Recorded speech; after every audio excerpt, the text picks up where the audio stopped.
Solving quadratics by factoring. Or the zero product property.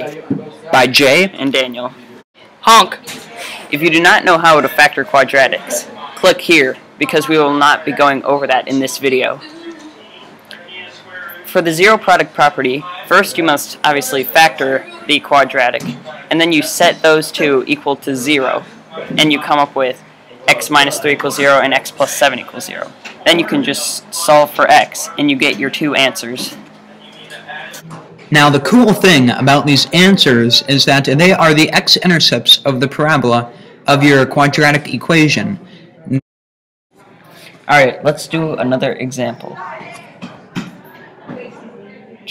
Change. X squared minus 5x plus 6, set that equal to 0, and you factor it out, you get x minus 3 times x minus 2. And then you set those equal to 0, and we come up with our answers, x equals 3 and x equals 2.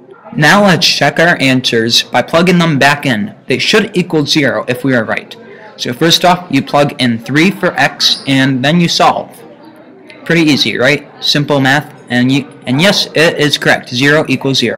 Now for the other answer, x equals 2, we can plug this into the original formula, and working it out, you will get 0, as we have here. It is correct. Now let's do another example. For this example, we will be doing 6x squared plus 24x plus 18, and it equals 0. First step is to factor it. The next step is to set each part equal to 0. The next step is to solve for x.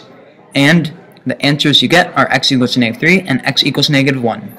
Now for our last example, this problem that I'm going to write down in a second is not equal to 0. As you can see, 6x equals 2x squared minus 8. It's not equal to 0. So we have to set it equal to 0 by subtracting or adding those components until it is equal to 0, as you can see.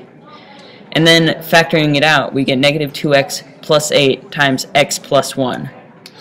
Setting those components both equal to 0, and then solving, we come up with x equals 4 and x equals -1. Thanks for watching this slightly sublime video. Yay!